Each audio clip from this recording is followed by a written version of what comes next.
Bonjour, je m'appelle Fabien Lecron, j'ai été diplômé ingénieur civil en informatique et gestion en 2008.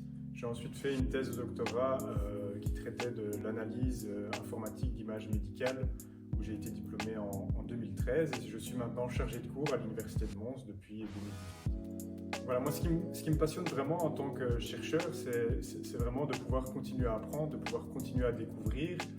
C'est vraiment cette capacité à être créatif, à innover. Et les recherches vraiment sur la maladie d'Alzheimer, en tant qu'humain, c'est aussi très important parce qu'on a tous été confrontés à un cas peut-être dans notre famille. Et donc voilà, c'est très important aussi personnellement pour moi de pouvoir travailler sur cette problématique. Notre projet, il se base sur deux constats. Un premier constat qui est qu'il y a un besoin de pouvoir diagnostiquer de manière précoce la maladie d'Alzheimer. Et un deuxième constat qui est que les techniques de dépistage actuelles sont invasives et coûteuses. Donc notre objectif est de proposer un outil qui, on l'espère, sera capable de pouvoir aider au diagnostic le plus précoce possible de la maladie. Donc pour ça, ce qu'on va faire, c'est qu'on va qu'on va créer un modèle d'intelligence artificielle qui va récupérer des données qui seront des données de trois types par rapport au patient. Le premier type de données va concerner en fait une évaluation neuropsychologique du patient.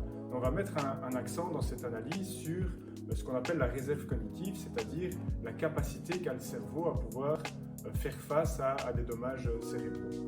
On va aussi tenir compte d'un deuxième type de données qui sont en fait des analyses sanguines. Et donc on va essayer de détecter dans le sang les fameuses molécules qui sont responsables de la maladie. En fait, le troisième type de données que l'on va traiter concerne en fait l'analyse de l'activité électrique du cerveau au travers d'EEG, donc d'électroencéphalogramme.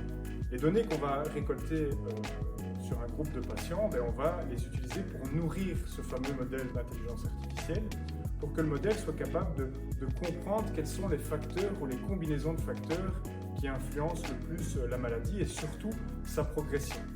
Et au final, ce qu'on espère avoir, c'est un outil qui nous donne des mesures, des indicateurs de risque, de diagnostic de la maladie et de sa progression dans le temps. Donc j'aimerais vraiment remercier la Fondation Stop Alzheimer, mais aussi ses donateurs de nous donner l'opportunité de pouvoir mener ces recherches.